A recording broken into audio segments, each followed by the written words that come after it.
राम राम जी मित्रों, स्वागत करती हूँ आप सभी का हमारे YouTube चैनल पर। आशा करती हूँ आप सभी कुशलमय व मंगलमय होंगे। मित्रों, आज हम आपको राजा विक्रमादित्य और चौबेली रानी की एक अनोखी कहानी सुनाने जा रहे हैं। कहानी को ध्यान से सुनिएगा। कहानी इस प्रकार है। एक दिन राजा विक्रमादित्य और उनकी रानी एक साथ में बैठे हुए थे। तभी उनमें आपस में थोड़ी सी बहस हो गई। तभी रानी कहने लगी, मैं रूठ गई तो आपको मेरे जैसी रूपवती व गुणवती पत्नी कहाँ मिलेगी। तभी राजा बोले, मैं तेरे से भी सुंदर व रूपवान गुणवान ऐसी पत्नी ला सकता हूँ जिसका तू तो क्या कोई भी अप्सरा भी मुकाबला नहीं कर सकती। रानी बोली, यदि ऐसे ही बोल रहे हो तो फिर चौबेली रानी को वरण करके ले आओ, तब जानूँ आपको। राजा तो उसी वक्त चौबोली से प्रणय करने चल पड़े। चौबेली बहुत ही सुंदर रूपवती गुणवान थी। हर राजा उससे विवाह करने की इच्छा रखते थे, पर चौबेली ने भी एक शर्त रखी हुई थी कि जो व्यक्ति रात्रि के 4 पहरों में 4 बार उसके मुंह से बुलवा दे, उसी से वह शादी करेगी, और जो उसे ना बुलवा सके उसे वह कैद कर लेगी। अब तक कोई 160 राजा अपने प्रयास में विफल होकर उसकी कैद में थे। चौबेली ने अपने महल के आगे एक ढोल रखवा रखा था। जिसे भी उससे शादी करने का प्रयास करना होता था, वह आकर ढोल पर डंके की चोट मारता था। राजा विक्रमादित्य भी वहाँ पहुँचे और ढोल पर जोरदार चोट मार चौबेली को आने की सूचना दी। चौबेली ने साए ही राजा को अपने महल में बुला लिया और उसके सामने 16 श्रृंगार करके बैठ गई। राजा ने वहां आने से पहले अपने 4 वीर, जो अदृश्य हो सकते थे व रूप बदल सकते थे, उन चारों को एक साथ लिया और उन्हें समझा दिया था कि उनके साथ चौबेली के महल में रूप बदलकर छुप जाएं। राजा चौबेली के सामने बैठ गया। चौबेली तो बोले ही नहीं, ऐसे चुपचाप बैठी थी जैसे कोई पत्थर हो। पर राजा भी आखिर विक्रमादित्य राजा था। वह चौबेली के पलंग से बोला, पलंग चौबेली तो बोलेगी नहीं, सो तो ही कुछ कह, ताकि रात का 1 पहर तो कटे। पलंग में छुपा राजा का एक वीर बोलने लगा, राजा आप यहाँ आकर कहाँ फंस गए। खैर, मैं आपको एक कहानी सुनाता हूँ, आप हुंकारा दीजिए, कम से कम 1 पहर तो कट ही जाएगा। पलंग बोलने लगा। राजा हुंकारा देने लगा। एक राजा और एक साहूकार के बेटे की पलंग ने कहानी सुनानी शुरू कर दी। पलंग ने कहा, एक राजा था और एक साहूकार का बेटा था। दोनों में तगड़ी दोस्ती थी।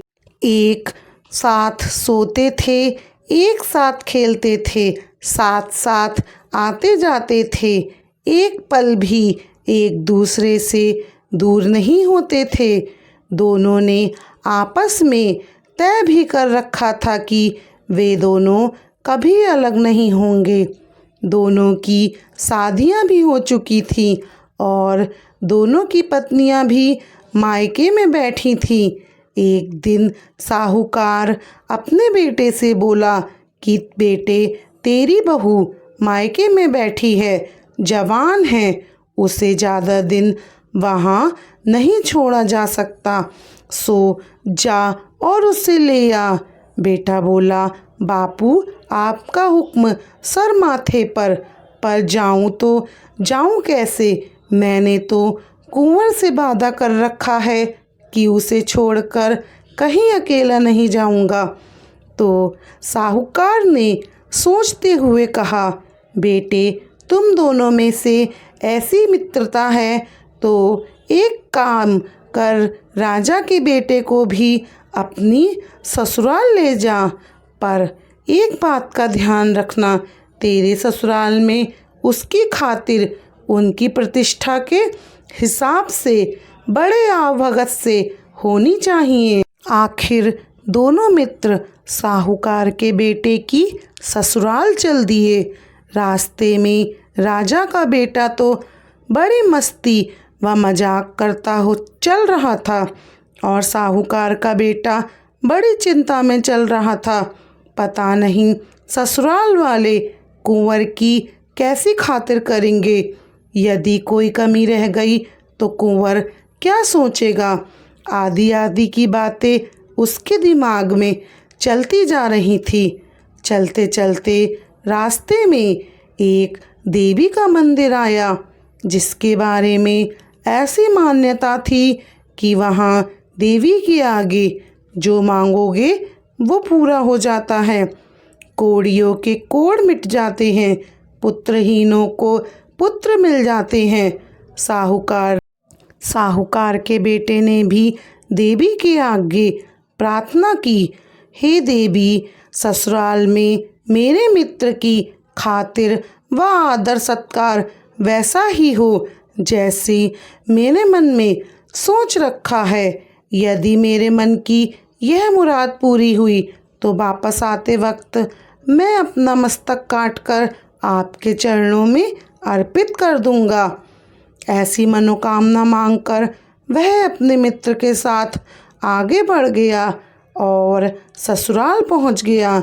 ससुराल वाले बहुत बड़े साहूकार थे।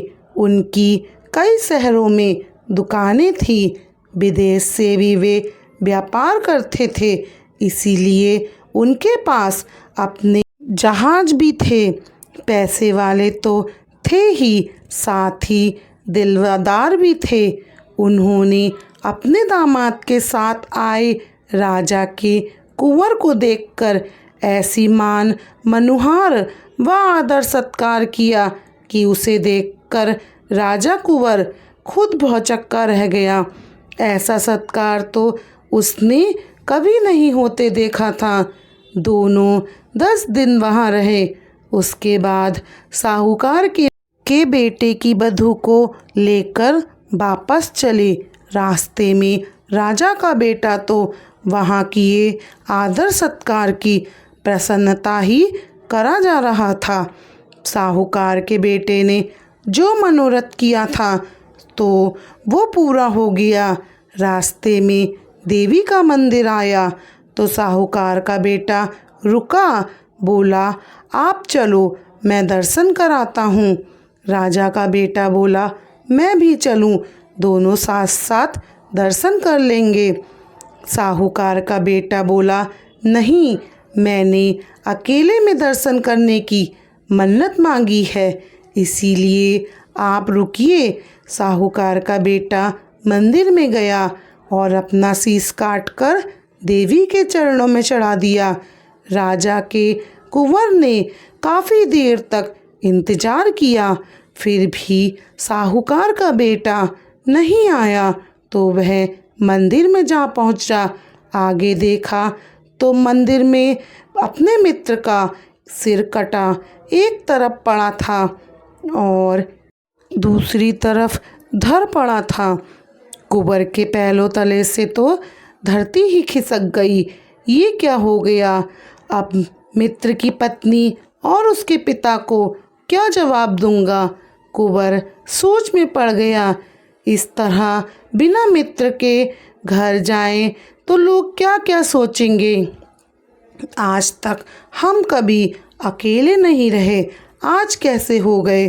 ये सोचते सोचते और विचार करते हुए कुंवर ने भी तलवार निकाली और अपना सिर काट डाला।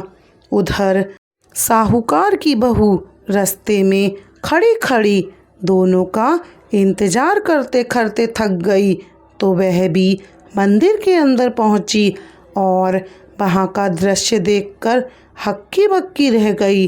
दोनों मित्रों के सिर कटे सब पड़े थे। मंदिर में लहू बह रहा था। वह सोचने लगी, अब उसका क्या होगा, कैसे ससुराल में बिना पति के जाकर अपना मुंह दिखाएगी, लोग क्या क्या कहेंगे। ये सोचकर उसने भी तलवार उठाई और ज़ोर से अपने पेट में मारने लगी। तभी देवी माँ प्रकट हो उसका हाथ पकड़ लिया। साहूकार की बहू देवी से बोली, हे देवी, छोड़ दो मुझे और मरने दें। इन दोनों का तो तूने भक्षण कर लिया है, अब मेरा भी कर ले। तभी देवी ने कहा, तलवार नीचे रख दे और दोनों के सिर उठाकर इनके धड़ पर रख दे, अभी दोनों पुनर्जीवित कर देती हूँ। साहूकार की बहू ने झट से दोनों के सिर को उठाया और धड़ों के ऊपर रख दिया। देवी ने अपने हाथ से उन पर एक किरण छोड़ी और दोनों जीवित हो उठे। देवी अंतर्ध्यान हो गई, पर एक गड़बड़ हो गई। साहूकार की बहू ने जल्दीबाजी में साहूकार का सिर कुंवर की धड़ पर और कुंवर का सिर साहूकार की धड़ पर रख दिया। अब दोनों विचार में पड़ गए कि अब ये पत्नी किसकी, सिर वाले की या धड़ वाले की। पलंग बोला, हे राजा विक्रमादित्य, आप न्याय के लिए प्रसिद्ध हैं, अतः आप ही न्याय करें। अब किसकी पत्नी होगी वह बहू? तब राजा बोला, इसमें पूछने वाली कौन सी बात है, वह महिला धड़ वाले की ही पत्नी होगी। ये सुनते ही चौबेली बोली, चमकी गुस्से से भरकर बोली, वाह राजा वाह, बहुत बढ़िया न्याय करते हो। धड़ से क्या लेना देना, पत्नी तो सिर वाले की होगी, बिना धड़ का क्या मोल। राजा बोला, आप जो कह रही हैं वह सत्य है, बजा रे ढोली ढोल। चौबेली बोली, पहला बोल, और ढोली ने ढोल पर जोरदार डंक मारा। अब राजा ने चौबेली के कक्ष में रखे मटके को बतलाया, हे मटके, एक पहर तो पलंग ने काट दी, अभी भी रात्रि के 3 पहर बचे हैं। तू कोई बात बता ताकि कुछ तो समय कटे। मटका बोलने लगा। राजा हुंकार देता गया। मटका ने कहानी सुनानी शुरू कर दी। मटका बोला, एक समय की बात है, एक राजा का बेटा और एक साहूकार का बेटा बचपन से ही बड़े अच्छे मित्र थे। साथ साथ रहते, साथ साथ खाते पीते। एक दिन उन्होंने बचपने में व नादानी में आपस में एक वचन किया कि जिसकी पहली शादी होगी वह अपनी पत्नी को सुहाग रात को अपने मित्र के पास भेजेगा। समय बीता और बात आई गई हो गई। समय के साथ साथ दोनों मित्र बड़े हुए तो साहूकार ने अपने बेटे का विवाह कर दिया। साहूकार की बहू घर आ गई। सुहाग रात का समय बहू रस्म करती 16 सिंगार किए अपने शयन कक्ष में घुसी। आगे देखा साहूकार का बेटा, उसका पति मुंह लटकाए हुए बैठा हुआ था। साहूकारनी बड़ी चतुर थी।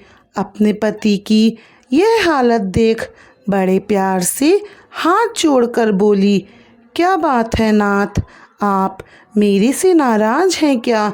क्या मैं आपको पसंद नहीं हूँ, या मेरे माँ बाप ने शादी में जो कुछ भी दिया वह आपको पसंद नहीं है क्या? मैं जैसी भी हूँ आपकी सेवा में हाजिर हूँ। आपने मेरा हाथ थामा है, मेरी लाज बचाना अब आपके हाथ में है। साहूकार बोला, नहीं, ऐसी कोई बात नहीं है। मैं धर्म संकट में फंस गया हूँ। बचपन में नादानी के चलते अपने मित्र राजा के कुंवर से एक वचन कर लिया था, जिसे ना निभा सकता ना तोड़ सकता हूँ। समझ नहीं आ रहा और ना ही वचन के बारे में बताना आ रहा है। तभी वह बोली, ऐसा क्या वचन दिया है आपने? कृपया मुझे बताइए। यदि आपने कोई वचन दिया है तो उसे पूरा भी करेंगे। मैं भी इसमें आपका साथ दूंगी। साहूकार पुत्र ने अपनी पत्नी को ना चाहते हुए भी बचपन में किए वचन की कहानी सुनाई। तभी साहूकार के बेटे की बहू बोली, हे नाथ, चिंता ना करें, मुझे आज्ञा दीजिए। आपका वचन भी निभा लूँगी और अपना धर्म भी बचा लूँगी। ऐसा कह पति से आज्ञा ले साहूकार की पत्नी 16 श्रृंगार किए कुंवर के महल की ओर चली। रास्ते में उसे चोर मिले। उन्होंने गहनों से लदी साहूकार की पत्नी को लूटने के इरादे से रोक लिया। साहूकारनी चोरों से बोली, अभी मुझे छोड़ दीजिए, मैं एक ज़रूरी कार्य करने जा रही हूँ। वापस आकर सारे गहने जेवर उतार कर आपको दे दूँगी, ये मेरा वादा है। आप अभी मुझे मत रोकिए, जाने दीजिए। चोर बोले, तेरा क्या भरोसा, जाने के बाद आए ही नहीं, और आए भी तो सिपाहियों के साथ आए। तभी साहूकार की बहू बोली, मैं आपको वचन देती हूँ, मेरे पति ने एक वचन दिया था, उसे पूरा कर आ रही हूँ। वह पूरा कराते ही आपका दिया वचन आपको पूरा करूँगी। चोरों ने आपस में सलाह की कि देखते हैं यह अपना वचन पूरा करती है या नहीं। आई तो कोई बात नहीं, एक दिन लूट का माल ना मिला तो कोई बात नहीं। साहूकारनी रमझम करती कुंवर के महल की सीढ़ियाँ चढ़ गई। कुंवर पलंग पर अपने कक्ष में सो रहा था। साहूकारनी ने कुंवर के पैर का अंगूठा मरोड़ जगाया। जागो कुंवर सा। कुंवर चौंक कर जागा और देखा उसके कक्ष में इतनी रात गए एक सुंदर स्त्री 16 श्रृंगार किए खड़ी है। कुंवर को लगा वह सपना देख रहा है, इसीलिए कुंवर ने बार बार आंखें मसल मसल कर देखा और बोला, हे देवी, तुम कौन हो, कहाँ से आई हो, और इस तरह इतनी रात्रि गए, तुम्हारा यहाँ आने का क्या प्रयोजन है? साहूकार की पत्नी बोली, मैं आपके बचपन के मित्र साहूकार की पत्नी हूँ। आपके मित्र के बीच में तय हुआ था कि जिसकी शादी पहले होगी वह अपनी पत्नी को सुहाग रात में अपने मित्र के पास भेजेगा। सो उसी वचन को निभाने हेतु आपके मित्र ने आज मुझे सुहाग रात्रि के समय आपके पास भेजा है। कुंवर को यह बात याद आते ही वह बहुत शर्मिंदा हुआ और अपने मित्र की पत्नी से बोला, हे देवी, मुझे माफ़ कर दीजिए, वो तो बचपने में नादानी में हुई बातें थी।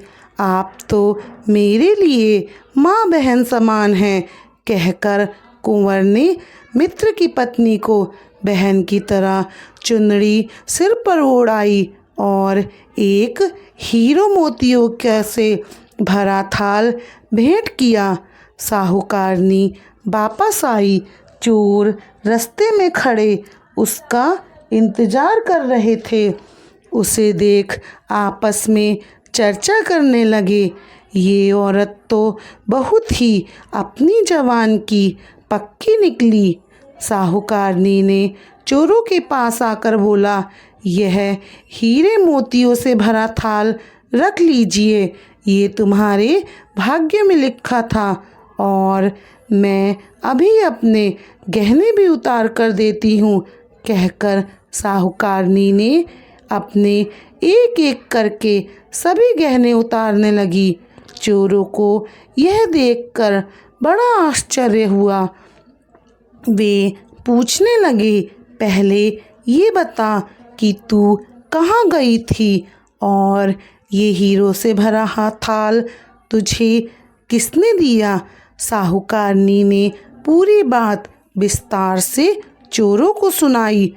चोर उसकी बातों को सुनकर चोरों के मुंह से निकला, धन्य है ऐसी औरत जो अपने पति का वचन निभाने कुंवर जी के पास चली गई, और धन्य है कुंवर जी जिन्होंने इसकी मर्यादा की रक्षा व आदर करते हुए इसे अपनी बहन बना इतने महंगे हीरे भेंट किए। ऐसी चरित्रवान और धर्म पर चलने वाली औरत को तो हमें भी बहन मानना चाहिए। और चोरों ने भी उसे बहन मान उसका सारा धन लौटाते हुए उनके पास जो थोड़ा बहुत लुटा हुआ धन था उसे भी भेंट कर उससे सुरक्षित उसके घर तक पहुंचा दिया।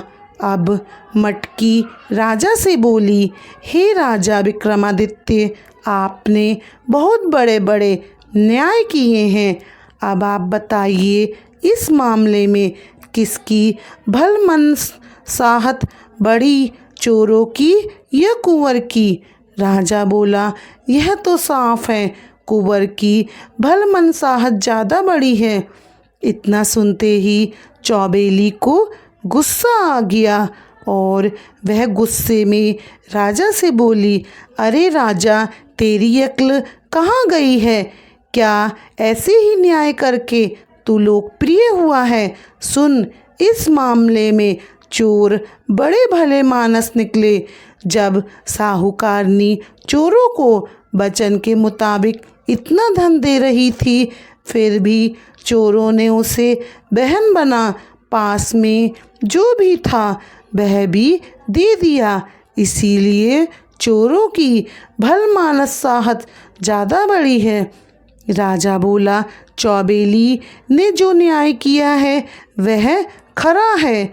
बजा रे ढोली ढोल, चौबेली बोली दूजे बोल। और ढोली ने नगाड़े पर जोर से दो दे मारी, धैं धैं। अब राजा चौबेली के महल की खिड़की से बोला, दो घड़ी तो कट गई, अब तू को ही कोई बात कहे ताकि तीसरा पहर कट सके। खिड़की बोली, ठीक है राजा, आपका हुक्म सिर माथे पर। मैं आपको कहानी सुना रही हूँ, आप हुंकारा देते जाना। तभी खिड़की राजा को कहानी सुनाने लगी। खिड़की कहती है, एक गांव में एक ब्राह्मण व एक साहूकार के बेटे के बीच बहुत गहरी मित्रता थी। जब वे जवान हुए तो एक दिन ससुराल अपनी पत्नियों को लेने एक साथ रवाना हुए। कई दूर रास्ता काटने के बाद आगे दोनों के ससुराल के रास्ते अलग अलग हो गए। अतः अलग अलग रास्ता पड़ने से पहले दोनों ने सलाह मशवरा किया कि वापसी में यहाँ जो पहले पहुँच जाए वो दूसरे का इंतज़ार करेगा। ऐसी सलाह कर दोनों ने अपने अपने ससुराल का रास्ता पकड़ा। साहूकार के बेटे के साथ एक नाई भी था।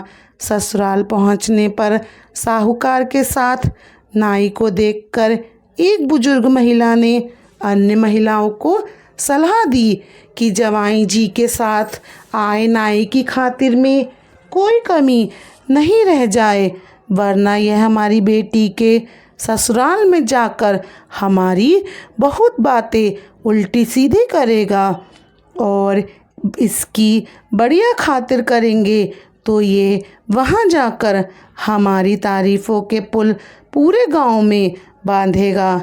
इसीलिए इसकी खातिर में कोई कमी ना रहे। फिर क्या था, घर की बहू बेटियों ने बुढ़िया की बात को पकड़ नाई की खातिर तरवाही शुरू कर दी।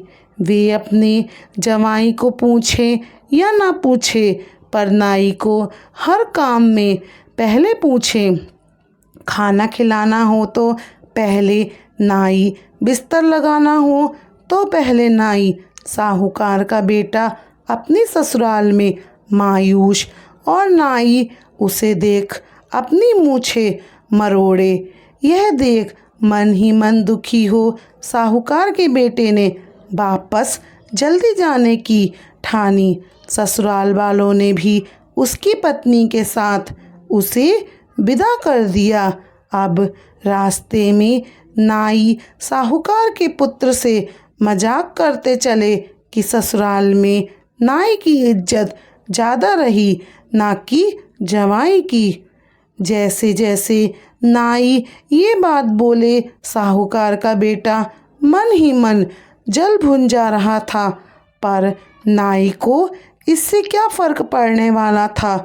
उसने अपनी डायलॉग बाजी जारी रखी। ऐसे ही चलते चलते काफ़ी रास्ता कट गया। आधे रास्ते में ही साहूकार के बेटे ने इसी मनुहार वाली बात पर गुस्सा कर अपनी पत्नी को छोड़ नाई के साथ चल दिया। इस तरह बीच रास्ते में छोड़ देने पर साहूकार की बेटी बहुत दुखी हुई। उसने अपना रथ वापस मायके की ओर मोड़ लिया, पर वह रास्ता भटक कर किसी और अनजान नगर में पहुंच गई। नगर में घुसते ही उसे एक मालन का घर दिखाई दिया। साहूकारनी ने अपना रथ रोका और कुछ धन देकर मालन से उसे अपने घर में कुछ दिन रहने के लिए मना लिया। मालन अपने बगीचे के फूलों से माला आदि बनाकर राजमहल में भेजा करती थी। अब मालन फूल तोड़ के लाए और साहूकारनी नित्य नए नए तरीके से मालाएं बनाए, गजरे बनाए आदि ढेरों फूलों की गुच्छे बनाकर रखती थी। उसे राजा के पास जाने हेतु तैयार करती थी फूलों की मालाओं को। एक दिन राजा ने मालन से पूछा कि आजकल फूलों के ये इतने सुंदर आकर्षण माला कौन बना रहा है? तुझे तो ऐसे बनाने आते ही नहीं हैं। तभी मालन ने राजा को बताया, हुक्म, मेरे घर एक स्त्री आई हुई है। वह बहुत ही गुणवंती है। वही ऐसी सुंदर सुंदर कारीगरियाँ जानती है। राजा ने हुक्म दे दिया कि उसे हमारे महल में हाजिर किया जाए। अब क्या करे? साहूकारनी ने बहुत मना किया, पर राजा का हुक्म कैसे टाला जा सकता था। सो साहूकारनी को राजा के सामने हाजिर किया गया। राजा उस रूपवती को देखकर उस पर मोहित हो गया। ऐसी सुंदर नारी उसके महल में कोई नहीं थी। सो राजा ने हुक्म दिया, इसे महल भेज दिया जाए। साहूकारनी बोली, हे राजन, आप तो गांव के मालिक होने के नाते मेरे पिता हैं। मेरे ऊपर कुदृष्टि मत रखिए और छोड़ दीजिए। पर राजा कहाँ मानने वाला था और राजा नहीं माना। अतः साहूकारनी बोली, आप मुझे सोचने के लिए 6 महीने का समय दे दीजिए। राजा ने समय दिया और साथ ही उसके रहने के लिए गांव के बाहर रास्ते में एकांत पर एक महल दे दिया। साहूकारनी रोज महल के झरोखे से आते जाते लोगों को देखती रहती कि कहीं कोई ससुराल या पीहर का कोई जान पहचान वाला मिल जाए तो समाचार भेज सके। उस धर रास्ते में ब्राह्मण का बेटा अपने मित्र साहूकार का इंतजार कर रहा था। साहूकार को अकेले आता देख वह सोच में पड़ गया। उसने पास आते ही साहूकार के बेटे से उसकी पत्नी के बारे में पूछा तो साहूकार के बेटे ने पूरी कहानी ब्राह्मण पुत्र को बताई। ब्राह्मण ने साहूकार को खूब खरी खोटी सुनाई कि बाबली बूझ नाई की खातिर ज़्यादा ही हो गई, इसमें क्या गलती है? ऐसे कोई अपनी पत्नी को छोड़ सकता है क्या? और दोनों से लेने वापस चले। तलाश करते करते वे दोनों उसी नगर पहुँचे। साहूकारनी ने महल के झरोखे से दोनों को देख लिया तो बुलाने के लिए आदमी भेजा। मिलने पर ब्राह्मण के बेटे ने दोनों में सुलह कराई। राजा को भी पता चल गया कि उसका ब्याहता आ गया तो उसने भी अपने पति के साथ जाने की इजाज़त दे दी और साहूकार पुत्र अपनी पत्नी को लेकर घर आ गया। कहानी पूरी कर खिड़की ने राजा से पूछा, हे राजन, आपके न्याय प्रतिष्ठा तो 7 समुंदर तक फैली हुई है। अब आप बताएं कि इस मामले में असली ईमानदारी किसकी है, साहूकार की या साहूकारनी की? तभी राजा बोला, इससे तो साफ साफ दिखता है कि असली ईमानदार, असली भला मानस तो साहूकार का बेटा है, जिसने छोड़ी पत्नी को वापस अपना लिया। इतना सुनते ही चौबेली के तो मन में मानो आग लग गई हो। उसने राजा विक्रमादित्य को फटकारते हुए कहा, अरे अधर्मी राजा, क्या तू ऐसे ही न्याय कर प्रसिद्ध हुआ है? साहूकार के बेटे की इसमें कौन सी भली मानस है? भली मानस तो साहूकार की पत्नी है, जिसे निर्दोष होने के बाद भी साहूकार ने छोड़ दिया था और उसे रानी बनने का मौका मिलने के बावजूद भी वह रानी नहीं बनी और अपने पत्नी धर्म पर अडिग रही। धन्य है ऐसी स्त्री। तभी राजा विक्रमादित्य बोले, हे चौबेली जी, आपने जो न्याय किया है वही न्याय है। बजा रे ढोली ढोल। चौबेली बोली, तीजे बोल। और ढोली ने नगारे पर जोर से धे धे कर 3 ठोंक दी। इस तरह 3 पहर कटने और 3 बार चौबेली के मुंह से बोल बुलवाने में राजा विक्रमादित्य सफल रहे और चौबेली भी पहले से ज़्यादा सतर्क हो गई थी कि अब चौथी बार नहीं बोलना है। राजा ने चौबेली हार को बतलाया कि हे हार, किसी तरह 3 पहर तो कट गए, अब चौथा पहर तू कोई कहानी सुनाकर पूरा करवा दे। तभी चौबेली का हार बोलने लगा और राजा से कहने लगा, राजा, मैं आपको एक कहानी सुनाता हूँ, आप ध्यान से सुनना। तभी हार कहानी सुनाने लगा। हार कहता है, एक ब्राह्मण, एक सुनार, एक दर्जी, एक खाती, 4 मित्र थे।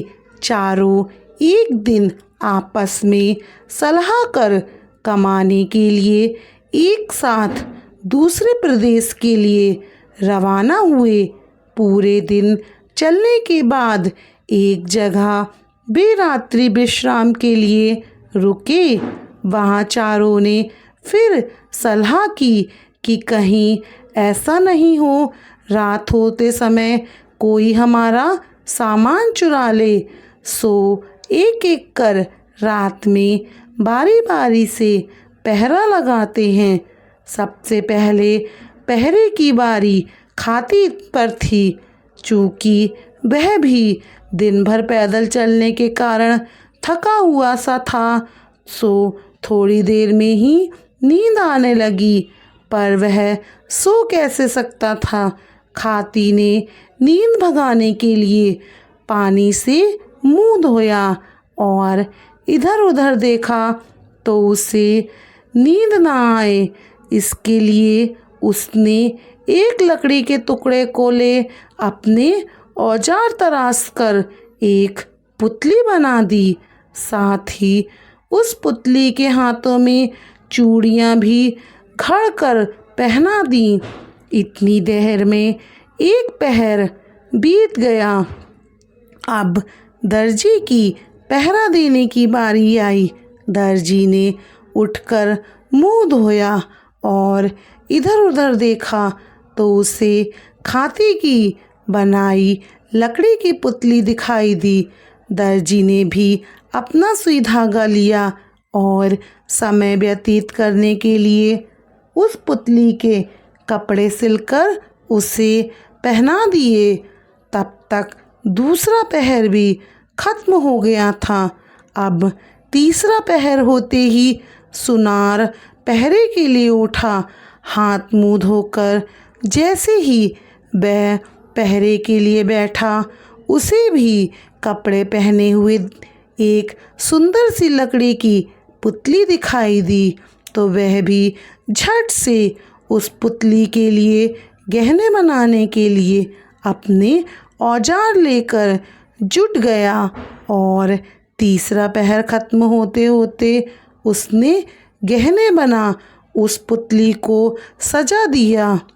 अब चौथे पहर के लिए पहरा देने ब्राह्मण उठा और पहरा देने लगा। थोड़ी देर में ब्राह्मण की नज़र भी उस सुंदर कपड़े व गहने पहने हुए लकड़ी की पुतली पर पड़ी। तो उसने उसे झट से उठाकर एक जगह रखा और मंत्र पढ़कर उनमें प्राण डाल दिए। अब तो पुतली एक सुंदर रमझम करती सुंदर कपड़े व गहने पहनी स्त्री बन गई। अब सुबह होते ही वे चारों आपस में झगड़ने लगे कि एक कहे ये मेरी पत्नी बनेगी, दूसरा कहे मेरी पत्नी बनेगी, इस पर मेरा हक है। अब हार बोला, हे राजा विक्रमादित्य, आपका न्याय तो जग प्रसिद्ध है। अब आप ही न्याय कीजिए कि वह किसकी पत्नी बनेगी। तभी राजा बोला, ये तो सीधी सी बात है। ब्राह्मण ने उस पुतली में प्राण डालकर उसे स्त्री बनाया है तो वह उसी की होगी ना। इतना सुनते ही चौबेली गुस्से में कड़क कर बोली, लालत है तेरे जैसे न्यायप्रिय राजा को। ब्राह्मण ने उस पुतली में प्राण डाले, मतलब उसे जन्म दिया, अतः वह उसका पिता हुआ। कोई भी स्त्री पत्नी को उसकी तभी होती है जो उसके हाथ में चूड़ियाँ पहनाता है। इस तरह वो स्त्री खाती की पत्नी हुई क्योंकि उसने उसके हाथ में चूड़ियाँ पहनाई। तभी राजा बोला, शाबाश चौबेली जी, आपने बहुत बढ़िया सही न्याय किया है। बजा रे ढोली ढोल। चौबेली बोली चौथे बोल। सुनते ही ढोली ने 4 बार ढोल पर दे मारा धे धे। इस तरह चौबेली चारों पहर में बोलकर हार गई और राजा विक्रमादित्य जीत गए। दोनों की शादी हो गई और चौबेली ने अपने बंदी गृह में पहले से ही हारे हुए राजाओं को आज़ाद कर उनको सम्मान सहित उनका राजपाट दे उन्हें विदा किया और खुद राजा विक्रमादित्य के साथ चल पड़ी। मित्रों, यह थी राजा विक्रमादित्य और रानी चौबेली की अनोखी कहानी। मैं उम्मीद करती हूँ आपको मेरे द्वारा सुनाई गई ये कहानी पसंद आई होगी। कहानी पसंद आए तो हमारे चैनल को सब्सक्राइब करें, वीडियो को लाइक और शेयर करें और कमेंट बॉक्स में जय श्री राम ज़रूर लिखें। मित्रों, आप सभी को हमारी राम राम जी।